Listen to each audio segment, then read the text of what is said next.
En el nombre del Padre, del Hijo y del Espíritu Santo. Amén. Hoy, la palabra de Dios nos enfrenta con dos realidades muy humanas: la fragilidad del pecado y la paciencia infinita del amor de Dios. A lectura del día. Lectura del segundo libro de Samuel 11, 1-4, 5-10, 13-17. En la época del año en que los reyes acostumbraban salir a la guerra, David envió a Joab con sus oficiales y todo Israel contra los amonitas. Los derrotaron y pusieron sitio a Rabá. David se había quedado en Jerusalén. Un día, al atardecer, se levantó de dormir y se puso a pasear por la terraza del palacio. Desde ahí vio una mujer que se estaba bañando. Era una mujer muy hermosa. David mandó preguntar quién era aquella mujer, y le dijeron: es Betsabé, hija de Eliam, esposa de Urías, elitita. David mandó unos criados a buscarla. Se la trajeron a su casa y durmió con ella. La mujer quedó embarazada y le mandó decir a David: estoy encinta. Entonces David le envió un mensaje a Joab: haz que venga Urías, elitita. Joab cumplió la orden.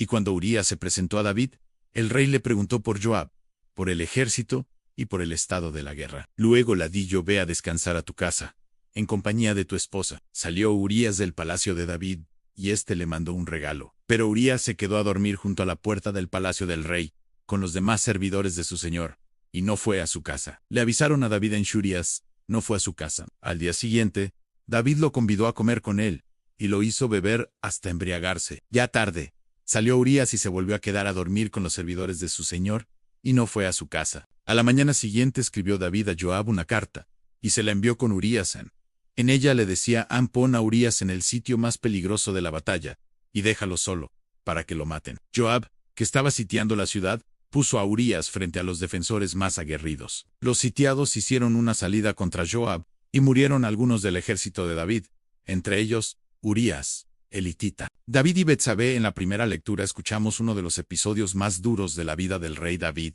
El elegido de Dios, el ungido, el poeta de los salmos, cállense, queda en Jerusalén cuando debía estar en la batalla. Mira donde no debía mirar. Desea lo que no le pertenece. Y para ocultar su pecado, termina cometiendo uno aún mayor. David usa su poder para manipular, engañar y finalmente provocar la muerte de Urías, un hombre justo y fiel. Esta lectura nos recuerda algo muy importante. A nadie está vacunado contra el pecado, ni siquiera quienes han sido grandemente bendecidos por Dios. Pero también nos prepara para una verdad más profunda en Dios. No abandona, incluso cuando el ser humano cae muy bajo. Evangelio del día. Lectura del Santo Evangelio según San Marcos.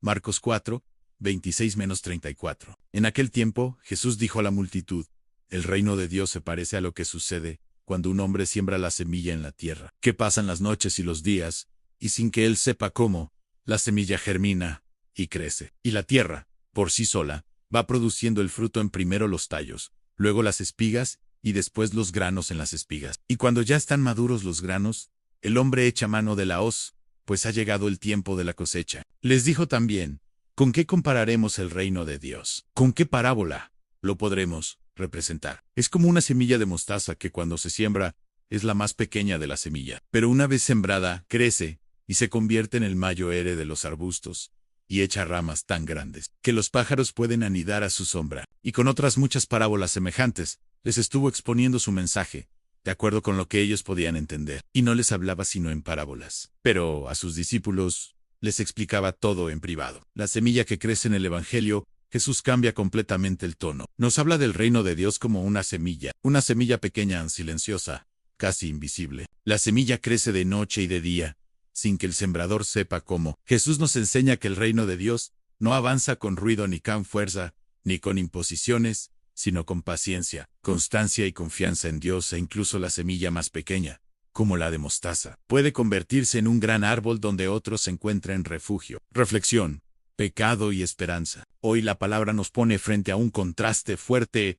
David representa nuestras caídas, nuestras decisiones equivocadas, nuestros pecados ocultos. La semilla del reino representa la esperanza, el bien que Dios sigue sembrando, incluso cuando todo parece perdido. Como decía Benedicto XVI, el reino de Dios es ante todo don del Señor, una gracia que precede al hombre. Aunque nuestra fuerza sea pequeña, cuando se une a la de Dios, el bien siempre termina creciendo. Dios no cancela su proyecto por nuestros errores. Ángel sigue sembrando. Oración final. Locutor: Señor, reconocemos nuestras debilidades, como David reconoció las suyas. Perdónanos cuando fallamos, cuando escondemos la verdad, cuando dejamos que el pecado eche raíces. Siembra en nuestro corazón la semilla de tu reino.